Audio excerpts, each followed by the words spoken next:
जन्म आणि मृत्यू या दोन बिंदूंमधील अंतर म्हणजे जीवन होय. एका बिंदूकडून दुसऱ्या बिंदूकडे मार्गक्रमण करत असताना मनुष्य आपलं ध्येयनिष्ठ जीवन जगत असतो. जीवनाच्या या प्रवासात आजाररूपी अडथळे निर्माण होतच असतात. हेच अडथळे दूर करून जीवनगती निर्धोक राखण्यासाठी आधार देतं मॉडर्न होमिओपॅथी.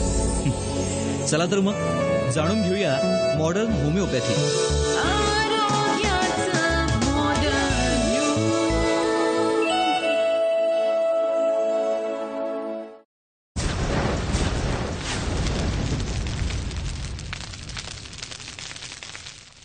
नमस्कार, मी अनुश्री करंदीकर. आरोग्याचा मॉडर्न योग या आपल्या विशेष कार्यक्रमात तुमचं सगळ्यांचं मनापासून स्वागत. मॉडर्न होमिओपॅथीच्या क्युरेटिव्ह लाईन ऑफ ट्रीटमेंटच्या सहाय्यानं कॅन्सर असो, लिव्हर सिरोसिस असो, असे गंभीर आजार आणि रोग बरे होताना दिसत आहेत. रुग्ण सामान्य जीवन जगताना दिसत आहेत. गेले काही भाग आपण बर्ड चेरी सिंड्रोम या विषयावरती मार्गदर्शन करून घेतोय. आजच्या भागामध्येही आपण याच विषयावरती बोलणार आहोत आणि या संपूर्ण चर्चेमध्ये आपल्याला मार्गदर्शन करण्यासाठी आजही आपल्याकडे आलेले आहेत modern होमिओपॅथीचे CEO doctor Vijay Kumar Mane sir. Sir, कार्यक्रमात मनापासून स्वागत. नमस्कार. तर सर, मी म्हटलं जसं की आपण गेले काही भाग बर्ड चिअरी सिंड्रोम या आजाराविषयी जाणून घेतोय. त्या आजाराविषयी आपण बऱ्यापैकी प्रेक्षकांना माहिती दिलेली आहे. काही रुग्णांचे आपण अनुभवही ऐकलेले आहेत. तर त्या अनुषंगाने मला तुम्हाला पहिला प्रश्न हाच विचारायचा आहे की आपण जर का हा लहान मुलांमधला आजार म्हणतोय किंवा लहान मुलांमधला लिव्हर सिरोसिस म्हणतोय, तर त्या आजाराची प्रोसेस जी आहे ती नेमकी कशा प्रकारे आहे, ती कशा प्रकारे समजून येते, याविषयी काय सांगाल? जसं आपण पाठीमागे पण बघितलं की लहान मुलांमध्ये काही वेळेला ॲब्रप्ट लक्षणं किंवा डायरेक्ट त्या आजाराची लक्षणं यावरून आपल्याला तो आजार झाला हे समजून येते. मुख्यतः ॲब्रप्ट लक्षणं म्हणजे ताप येणं, वारंवार संडास पातळ होणं, वारंवार उलट्या होणं, काही वेळेला उलटीमधनं रक्त पडणं. जर आजार जास्त तीव्रतेचा असेल म्हणजे खूप पुढे गेलेला असेल तर रक्ताच्या उलट्या होणं हा प्रकार वारंवार होऊ शकतो. हातापायाला सूज येणं किंवा रुग्णाच्या लिंगाला सूज येणं, या गोष्टी दिसून येतात आणि त्यातून मग आपण त्या डायग्नोसिसकडे जाऊ शकतो की याला बर्ड चिअरी सिंड्रोम किंवा चाइल्डहुड लिव्हर सिरोसिस, लहान मुलांमधला लिव्हर सिरोसिस हा आजार झाला असावा. नक्की. आणि हे कन्फर्म जे आपण करतो ते टेस्टवरून, जसं आपण पाठीमागे बोललो की लिव्हर एन्झाईम ज्या आहेत, लिव्हर फंक्शन टेस्ट ज्या आहेत त्या डिरेंज होणं म्हणजे कावीळ वाढणं, बिलिरुबिन वाढणं, एचजीओटी एचजीपीटी हाय होणं, ALP हाय होणं, अशा प्रकारचे टेस्ट अधिक सिरम क्रिएटिनिन वाढणं, काही वेळेला युरिया वाढणं, काही वेळेला युरिन मध्ये प्रोटीन जाणं, याच्यावरून आपण ह्या निष्कर्षाला जाऊ शकतो की ह्या रुग्णाला हा आजार झालेला आहे. आणि सोनोग्राफी जी आहे, सोनोग्राफीमध्ये आपल्याला पोटामध्ये झालेलं पाणी दिसणं, हिपॅटिक व्हेन जे आहेत, राईट आणि लेफ्ट हिपॅटिक व्हेन, काही वेळेला इन्फेरियर व्हेना किंवा जो लिव्हर मध्ये आहे त्याच्यामध्ये ऑक्लुजन होणं किंवा रक्ताच्या गुठळ्या होणं, हे एक लक्षण. अधिक स्प्लिनचा आकार वाढणं, याच्यावरून आपण असं म्हणू शकतो की या रुग्णाला लिव्हर सिरोसिस हा आजार झालेला आहे. नक्की. जेव्हा आपण लिव्हर सिरोसिस बद्दल काही मागचे भागही केलेले होते, त्याच्यामध्ये आपण लिव्हर सिरोसिसची कारणं सांगितली होती. त्याच्यामध्ये प्रामुख्याने तुम्ही जे कारण सांगितलं होतं त्याच्यामध्ये अल्कोहोल, त्याचं कन्झम्पशन हे एक महत्वाचं कारण सांगितलं. की इतरही कारण होती. म्हणजे माझं म्हणणं आहे की त्याच्यावरती कुठेतरी लिव्हरवरती इन्सल्ट झालेला असो किंवा त्याच्यावरती काहीतरी अशा प्रकारे गोष्टी झालेल्या असतात, त्याच्यामुळे ती लिव्हर डॅमेज होताना दिसते मोठ्यांमध्ये, म्हणजे ॲडल्ट्समध्ये. परंतु हा आजार जो आहे तो प्रामुख्याने लहान मुलांशी निगडीत आहे. तर मग ह्या वेळेला म्हणजे हा आजार लहान मुलांमध्ये एवढा दिसून काय येतो, म्हणजे त्यामागे काय नेमकं अनुवंशिकतेसारखं काही कारण? जसं आपण बघितलं मागं की अनुवंशिकता असणं हे एक प्रमुख कारण आहे. त्या मुलाच्या आईमध्ये ओरल कॉन्ट्रासेप्टिव्ह पिल्सचा जास्त प्रमाणात वापर होणं, हार्मोनल थेरपीचा वापर मोठ्या प्रमाणामध्ये होणं, ही पण कारण असू शकतात. ते सोडून पॉलिसायथेमिया वेरा नावाचा जो आजार आहे त्याच्यामध्ये पण तसं असू शकते. किंवा एखादी गाठ, म्हणजे अदर दॅन लिव्हर दुसरं कारण म्हणजे एखादी गाठ जर इन्फेरियर व्हेना किंवा कंप्रेस करत असेल किंवा हेपॅटिक व्हेन्सला कंप्रेस करत असेल तर त्याच्या परिणामांतर्गत त्या रुग्णाला लिव्हर सिरोसिस नावाचा आजार, हेपॅटिक व्हेनस ऑक्लुजन होऊन पोटात पाणी होऊन असा आजार हा होऊ शकतो. बर्ड चिअरी सिंड्रोम बद्दल बोलताना त्याचं नेमकं जे वर्गीकरण आहे त्याविषयी काय सांगाल? ते नेमकं कशा प्रकारे असतं? हे प्रायमरी आणि सेकंडरी असं वर्गीकरण आहे. आपण आता जे म्हटलं ही कारणं जर असतील तर ते प्रायमरी बर्ड चिअरी सिंड्रोम असं म्हटलं जातं, म्हणजे प्रामुख्याने ते आजार निर्माण करणारी कारणं. आणि सेकंडरी मध्ये जर ट्युमर असेल, एक्स्ट्रा हिपॅटिक ट्युमर जर असेल आणि ते इन्फेरियर व्हेना किंवा हेपॅटिक व्हेन्सला जर कंप्रेस करत असेल तर त्याला सेकंडरी म्हणजे दुसऱ्या कारणामुळे होणारा बर्ड चिअरी सिंड्रोम असं आपण म्हणू शकतो. नक्की. जसं आपण म्हणतो की हा लिव्हर सिरोसिसचा प्रकार आहे किंवा लिव्हरवरती कुठेतरी डॅमेज झाल्यामुळे हे आजार होतात, तर मला विचारायचं आहे की लिव्हरचं कार्य खूप मोठं आहे. शरीरामध्ये लिव्हर हा अत्यंत महत्वाचा भाग आहे आणि त्याचं बऱ्याच गोष्टींशी निगडीत असं कार्य असतं लिव्हरचं शरीरामध्ये. तर मग इतर कुठले आजार जे आहेत ते लिव्हरच्या संदर्भात असू शकतात किंवा हा जर का आजार झाला तर बाकी कुठल्या गोष्टी याच्यामुळे घडू शकतात का? इतर आजार पण आहेत, म्हणजे अक्यूट फल्मिनेटिंग हिपॅटिक फेल्युअर पण होऊ शकतं. म्हणजे अक्यूट हिपॅटिक फेल्युअर मध्ये काही वेळेला ऑटोइम्युन हिपॅटायटिस नावाचा आजार आहे की आपोआपच लिव्हरमध्ये प्रतिकार अँटीबॉडीज निर्माण होतात आणि लिव्हरचा भाग खराब होऊ शकतो. हे इतर अनुषंगिक असेच दिसणारे पण वेगळे असणारे आजार आहेत. नक्की. आपण असं म्हणतो की लिव्हर जर का 15% जरी उरली, म्हणजे डॅमेज जर का त्याचा सपोज 85% झाला आणि 15% जरी लिव्हर चांगली असेल तरी ती कुठल्या तरी लेवलला कार्यक्षमता त्याची चालू ठेवू शकते. तसं म्हणण्यापेक्षा 70-30 म्हणणं जास्त योग्य आहे की 70% लिव्हर जर चांगले काम करत असेल, 70% खराब असेल आणि 30% काम करत असेल तरी लिव्हर काम करू शकते चांगल्यापैकी. पण ज्या वेळेला त्याचं प्रमाण वाढेल, म्हणजे 70च्या ऐवजी 75-80% लिव्हर ज्या वेळेला खराब होईल त्यावेळेला ते लिव्हर लक्षणं दाखवायला लागेल. ओके. हिपॅटिक फेल्युअर किंवा लिव्हर फेल्युअर असं आपण त्यावेळेला म्हणू शकतो. आणि मग जी लक्षणं आपल्याला दिसतात, पोटामध्ये पाणी होणं, रक्ताच्या उलट्या होणं, भूक कमी लागणं, वजन कमी होणं, वारंवार ताप येणं, संडासला पातळ लागणं किंवा संडासला साफ न होणं, ही लक्षणं, किंवा अंगावर चट्टे पडणं, काही रुग्णांमध्ये शरीराच्या कातडीचा रंग बदलणं, जो गोरापान रुग्ण असतो तो एकदम काळा दिसायला लागतो, डिस्कलरेशन होते त्यामध्ये शरीराचं, ही लक्षणं मग त्या अनुषंगानं लिव्हर फेल्युअर झाल्यानंतर दिसू शकतात. आपण बर्चियरी सिंड्रोम बद्दल बोलतोय, तर हा आजार जर का झाला असेल तर त्याचा परिणाम नेमका इतर कुठल्या गोष्टींवर, ऑर्गन्सवरती किंवा त्याच्यामुळे इतर कुठले आजार उद्भवले असं काही होऊ शकतं का? मुख्यतः प्रमुख जो परिणाम होतो तो किडनीवर होतो.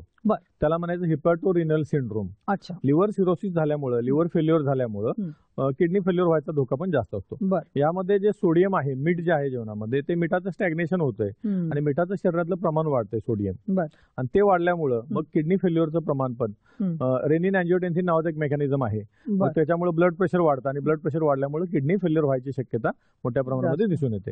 म्हणजे याचा डायरेक्ट आणि इनडायरेक्ट परिणाम हा किडण्यांच्यावर होतो आणि किडनी फेल्युअर व्हायची शक्यता जास्त वाढते, ज्याला म्हटलं जातं हिपॅटोरिनल सिंड्रोम. नक्की. मला वाटतं आपण बर्चियरी सिंड्रोम बद्दल जाणून घेतोय. आपण रुग्णांचा जो अनुभव आहे तोही ऐकणार आहोत आणि कशा प्रकारे आपण ही केस हँडल करतो तेही आपण पाहणार आहोत. परंतु इथे वेळ झाली एका छोट्याशा ब्रेकची.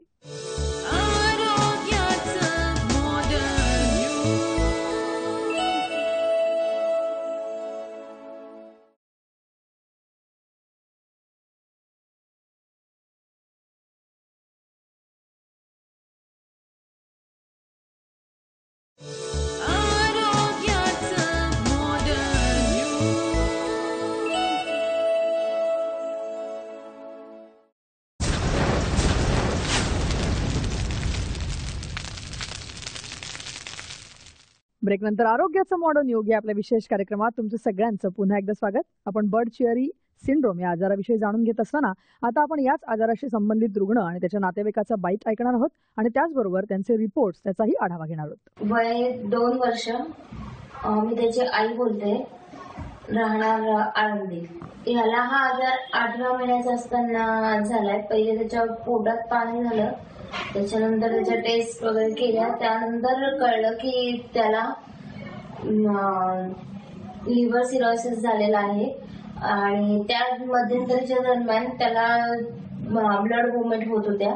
त्यावेळेस प्रत्येक वेळेस त्याला हॉस्पिटलाइज करून एंडोस्कोपी करायची, त्यानंतर एंडोस्कोपी विथ स्क्लेरो करायची की पुढच्या वेळेस ती वेन फुगून परत फुटून त्याला ब्लड मुवमेंट होऊ नये म्हणून त्या वेनला इंजेक्शन देऊन ती ट्रीटमेंट करायला लागायची आणि ब्लड चढवायला लागायचं. हे मध्यंतरीच्या काळात सारखं करायला लागत होतं आम्हाला.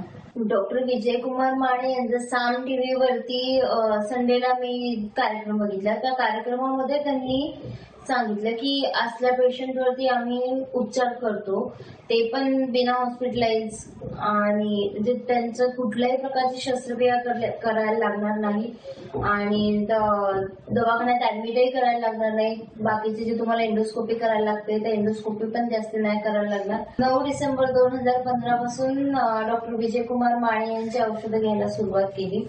औषधं घेतल्यानंतर 6 ते 7 महिन्यानंतर आम्हाला म्हणजे तसा फरक म्हणाल तर 1 महिन्यानंतर लगेच जाणवलाय, पण पूर्ण व्यवस्थित त्याचे ब्लड मुवमेंट सगळ्या स्टॉप व्हायला आम्हाला 6 ते 7 महिने लागले.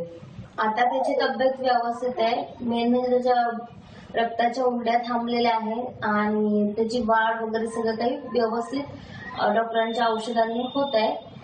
आणि डॉक्टर विजयकुमार मानेंची जी औषध आहे ती घेण्याची पद्धत सोपी आहे, साईड इफेक्ट्स पण काही नाही आहे. ज्या कोणाच्या बाळांना असा प्रॉब्लेम आहे त्यांनी घाबरून न जाता डॉक्टर विजयकुमार माने यांची ट्रीटमेंट लवकरात लवकर सुरू करावी. या रुग्णाला वयाच्या 8 महिन्यांपासून सतत पोटात पाणी होणं, वारंवार उलटी होणं असे त्रास होत होते. एप्रिल 2015च्या सीटी स्कॅन रिपोर्टनुसार त्याच्या हिपॅटिक व्हेन्स ब्लॉक झाल्याचं दिसून आलं व तज्ज्ञांनी त्याला बर्ड चेरी सिंड्रोम म्हणजेच लहान मुलांमधील लिव्हर सिरोसिस झाल्याचं निदान केलं. प्रचलित उपचार पद्धतीमध्ये त्यांनी बरेचसे उपचार घेतले, परंतु काहीच फरक जाणवला नाही. त्याला होणारा त्रास कमी होत नव्हता व वयोमानानुसार त्याच्या शरीराची वाढही होत नव्हती. वय वर्ष 18 महिने होऊन सुद्धा त्याला रांगायला, चालायला व उभं राहायला जमत नव्हतं. त्याचा आजार किडनीमध्ये पसरू लागला होता. त्याला सतत ऍडमिट करून एंडोस्कोपी करावी लागत होती. तज्ज्ञांनी त्याला लिव्हर ट्रान्सप्लांट हा एकच शेवटचा उपाय सांगितला होता. त्यांनी 9 डिसेंबर 2015 मध्ये मॉडर्न होमिओपॅथीचे औषधोपचार सुरू केले. औषधोपचार सुरू केल्यानंतर पहिल्या महिन्यापासूनच रुग्णामध्ये फरक दिसू लागला. 4 महिन्याच्या औषधोपचारानंतर रुग्णाला पूर्वी होणारे सर्व त्रास बंद झाले व त्याला एंडोस्कोपीही करावी लागली नाही. तो आता स्वतः चालतो व फिरतो. त्याला आता लिव्हर ट्रान्सप्लांटचीही गरज नाहीये. मॉडर्न होमिओपॅथीच्या औषधोपचारांसह रुग्ण सध्या सर्वसाधारण मुलांप्रमाणे खेळतो व त्याची वाढही सर्वसाधारण मुलांप्रमाणेच होत आहे. तर ही संपूर्ण केस कशा प्रकारे होती आणि कशा प्रकारे मॉडर्न होमिओपॅथीच्या सहाय्यानं आता या रुग्णाला एक सामान्य जीवन मिळालेलं आहे, या सगळ्याविषयी आपण डॉक्टरांकडूनही जाणून घेणार आहोत. परंतु इथे वेळ झाली एका छोट्याशा ब्रेकची. सल्ला आणि मार्गदर्शनासाठी खालील क्रमांकावर मिस कॉल करा. 7038833881 आणि 7038833882. समुपदेशन आणि मार्गदर्शनासाठी मॉडर्न होमिओपॅथीच्या खालील केंद्रांवर संपर्क साधा. दादर, कळवा, धनकवडी, पिंपरी चिंचवड, म्हापसा, मडगाव, नाशिक, औरंगाबाद, कोल्हापूर, नांदेड, नागपूर आणि सोलापूर. संपर्क क्रमांक 9730339009 आणि 9372728009. टोल फ्री क्रमांक 180012180009. Website modernhomeopathy.co.in. Email ID info@modernhomeopathy.co.in आणि मॉडर्न होमिओपॅथी 8009@gmail.com.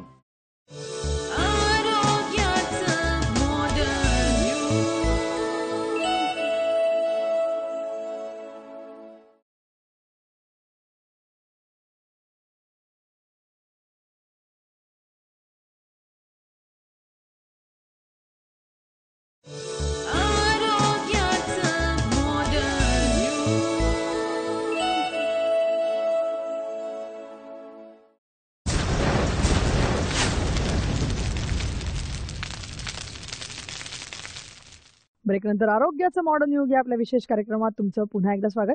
तसं ब्रेकवर जाण्यापूर्वी आपण जो अनुभव ऐकला, वरद यांचा आपण अनुभव ऐकला, वरद विभूते, तर त्यांचाही संपूर्ण केस कशा प्रकारे होती, त्यांच्या नातेवाईकांचाही आपण अनुभव ऐकला, कशा प्रकारे ही केस हँडल केली. हा जो मुलगा आहे वरद विभूते, हा बर्ड चेरी सिंड्रोम या आजारानं पीडित होता असं म्हणायला पाहिजे, कारण आता चांगली इम्प्रुव्हमेंट त्याच्यामध्ये झालेली आहे. ह्याची हिस्ट्री आपण थोडक्यात जाणून घेऊया. तर याचा बर्थ साधारणपणे जुलै 14चा आहे आणि एप्रिल 15 मध्ये म्हणजे वयाच्या साधारणपणे 10व्या महिन्यामध्ये त्याच्या पोटाला सूज येण्यानं या आजाराची सुरुवात झाली. सोनोग्राफीमध्ये आसायटिस आहे असं, म्हणजे पोटामध्ये पाणी आहे असं कळून आलं आणि त्यानंतर त्याची रिपीटेड ऍडमिशन म्हणजे हॉस्पिटलायझेशन मुंबईमध्ये आणि पुण्यामध्ये बऱ्याच ठिकाणी मोठ्या हॉस्पिटल्समध्ये झाली आणि त्याचे उपचार त्या वेळेला घेण्यात आले. मुख्यतः रुग्णाला वारंवार पोटामध्ये पाणी होणं आणि रक्ताच्या उलट्या होणं हे वारंवार दिसणारं लक्षण होतं. सारखं त्याला ताप, थंडी, खोकला रिपीटेडली व्हायचं आणि पोटाला आणि पायाला सूज येत होती. जे ट्रीटमेंटच्या बद्दल जर बोलायचं झालं तर कन्व्हेन्शनल उपचार पद्धतीमध्ये त्याला बर्ड चेरी सिंड्रोमचं डायग्नोसिस झाल्यानंतर वेनोप्लास्टी करण्यात आली ग्लोबल हॉस्पिटलमध्ये, असं रिपोर्टवरून दिसतं आपल्याला. त्याचा रिलीफ काही मिळाला नाही आणि रिपीटेडली आजारी पडणं हे चालूच राहिलं त्याचं. ऑक्टोबर 15 मध्ये त्यांना पुन्हा एक एपिसोड आला, त्यामध्ये त्याच्या संडासमधून रक्त मोठ्या प्रमाणात जायला लागलं आणि रक्ताच्या उलट्या व्हायला लागल्या. मग त्यावेळेला त्याचं बँडिंग केलं, स्क्लेरोथेरपी केली. त्यानंतर पुन्हा पोटामध्ये पाणी झालं त्याच्या, आणि त्यावेळेला कन्व्हेन्शनल उपचार पद्धतीनुसार त्याला लिव्हर ट्रान्सप्लांट करायचा सल्ला देण्यात आला. 17/10/15चा जो रिपोर्ट आहे सोनोग्राफीचा, त्याच्यामध्ये लिव्हरचे दोन्ही लोब जे आहेत ते एनलार्ज झालेले दिसून येतात. स्प्लिनोमेगाली म्हणजे स्प्लिनचा आकार वाढलेला आहे. आसायटिस म्हणजे पोटात पाणी आहे. आणि त्यावेळेला पोटाला सूज येणं, रक्ताच्या उलट्या होणं हे चालू होतं. आणि तो मुलगा चालू शकत नव्हता किंवा रांगू पण शकत नव्हता. अतिशय अशक्त असा मुलगा त्यावेळेला तो होता. आपली उपचार चालू झाल्यानंतर इमिजिएट 2 ते 3 महिन्यामध्ये तो मुलगा उठून बसायला लागला आणि तो रांगायला पण चालू केलं. पहिल्या 2 महिन्यामध्ये जे पोटाचं पाणी होतं ते कमी आलं, रक्ताच्या उलट्या व्हायचं प्रमाण कमी आलं, हॉस्पिटलायझेशन करायचं प्रमाण कमी आलं, जो ताप वारंवार यायचा तो कमी झाला, आणि त्या मुलाच्या लुकमध्ये म्हणजे दिसण्यामध्ये पण प्रचंड फरक पडला. आणि ह्या प्रकारे डेव्हलपमेंट चालू झाली. आताचे जे लेटेस्ट रिपोर्ट आहेत त्यानुसार रुग्णाच्या शरीरामध्ये जे पाणी होतं सोनोग्राफीमध्ये ते कमी आलेलं दिसून आलेलं आहे. स्प्लिनचा आकार कमी झालेला आहे. दुसरी महत्वाची गोष्ट म्हणजे त्याचे ब्लड काउंट कमी होते, म्हणजे प्लेटलेट खूप कमी होतं आणि हिमोग्लोबिन कमी होतं. तर हिमोग्लोबिन वाढलेलं दिसून येतंय आणि प्लेटलेट पण वाढलेलं दिसून येतात. कावीळ जी दिसत होती ती कावीळचं प्रमाण पण कमी झालेलं आहे. आणि रुग्ण आता रुग्ण वाटत नाही, म्हणजे नॉर्मल मुलगा वाटतो. इतका बदल आपल्या मॉडर्न होमिओपॅथीच्या उपचारामुळे आता झालेला आहे. आपण जसं मागच्या वेळेला पण म्हटलं जसं की कन्व्हेन्शनल उपचार पद्धतीमध्ये यावरती म्हणजे ह्या बर्चेरी सिंड्रोम वरती लिव्हर ट्रान्सप्लांट हा लास्ट ऑप्शन देण्यात येतो. तर लिव्हर ट्रान्सप्लांट वरती आपलं म्हणणं काय आहे किंवा मत काय आहे की म्हणजे तो ह्या आजारावरती जर का तो उपचार पद्धती असेल जर का शेवटची, तर ती कितपत यशस्वी ठरते आणि त्याचा जो सक्सेस रेट आहे म्हणजे एकदा ट्रान्सप्लांट केल्यानंतर ऑर्गन एक्सेप्टन्स जो आहे बॉडीचा तो कितपत आहे? लिव्हर ट्रान्सप्लांट हे फारसं सक्सेसफुल होत नाहीये. त्याची जी काही आकडेवारी दिसते आपल्याला की साधारणपणे असं सांगितलं जातंय की 20% सक्सेस रेट आहे. म्हणजे जर 10 रुग्णांमध्ये लिव्हर ट्रान्सप्लांट झालं तर त्यातल्या 2 रुग्णांचं सक्सेस होईल. पण माझं जे आतापर्यंतच्या 20 वर्षाच्या माझ्या अनुभवातून माझं असं मत आहे की ट्रान्सप्लांटचा सक्सेस रेट हा 10% असावा. म्हणजे 10 रुग्णांपैकी एखाद्या रुग्णाचं ते सक्सेस होत असावं. दुसरी महत्वाची गोष्ट म्हणजे ती खूप खर्चिक आहे, कॉस्टली खूप आहे. साधारणपणे 35 लाखांपासून 65 लाखांपर्यंत भारतामध्ये त्याचा खर्च येतो. तिसरी गोष्ट की ट्रान्सप्लांट जरी सक्सेस झालं, वादाकरता समजू की आपण सक्सेस झालं, तर त्यानंतर येणारा जो खर्च आहे, इम्युनोसप्रेसिव्ह ड्रग जे आहेत ते लिव्हर टिकून राहावं, शरीरामध्ये राहावं व्यवस्थित म्हणून, तो खर्च पण प्रचंड आहे. माझ्या माहितीनुसार तो महिन्याला 45-50 हजार रुपये खर्च आहे. त्यामुळं त्या लिव्हर ट्रान्सप्लांटच्या डूज पेक्षा डोंट्सच खूप जास्त दिसतात. कारण ट्रान्सप्लांटचा सगळ्यात मोठा अनेक नुकसान आहे. जर ट्रान्सप्लांट अनसक्सेसफुल झालं तर ट्रान्सप्लांट अनसक्सेसफुल होणं याचा अर्थ गुणाचा मृत्यू. अरे बापरे. म्हणजे त्या अनुषंगाने लिव्हर ट्रान्सप्लांट करणं हे फारसं काही आपण हे सजेस्ट करू फिजिबल म्हणू शकत नाही. नक्की. आणि म्हणून आपण जो हा रिसर्च केलाय आपला, याच्या बरोबर विरुद्ध आपले रिझल्ट दिसतात आपल्याला. मी म्हटलं की 10 पैकी 9 रुग्णांमध्ये पहिल्या 15 दिवसात किंवा महिन्यामध्ये फरक दिसतो. तद अनुषंगिक लक्षणं कमी दिसतात. अधिक पॅथॉलॉजिकल चेंजेस जे त्याच्यामध्ये झालेले आहेत ते रिव्हर्स झालेले रिपोर्ट मध्ये पण आपल्याला दिसून येते, जसं आपण आता या पेशंटच्या बाबत बघितलं त्याप्रमाणे. नक्की. आपण मॉडर्न होमिओपॅथीचा जेव्हा उपचार करतो किंवा आपण होमिओपॅथी बद्दल जेव्हा बोलतो तेव्हा आपण हेच म्हणतो की मुळावरती आपण उपचार करतो. तर मला हेच विचारायचं की ह्यासारखा आजार लिव्हरशी संबंधित आहे, तर याच्यामध्ये आपल्या उपचार पद्धतीनंतर रिलॅप्स होण्याचे चान्सेस अजिबात नाही. रिलॅप्स होणं ही गोष्ट होमिओपॅथीमध्ये नाही. महत्वाचं याचं कारण असं आहे की जे पॅथॉलॉजिकल चेंजेस आहेत ते रिव्हर्स झालेले आपल्याला दिसून येत ना. जसं म्हटलं की पोटातलं पाणी कमी होतंय, स्प्लिनचा आकार कमी होतो, कावीळ कमी होते, हिमोग्लोबिन वाढतं, प्लेटलेट वाढतात, आणि हे परमनंट आहे. म्हणजे आपण रुग्णांना नंतर सुद्धा फॉलो करत बसतो. त्यावेळेला आपल्या लक्षात येते की जे रिव्हर्स झालेला जो आजार आहे तो तिथं थांबलेला आहे आणि रिपोर्ट त्याचे नॉर्मल आहेत आणि रुग्ण सामान्य आयुष्य जगतो.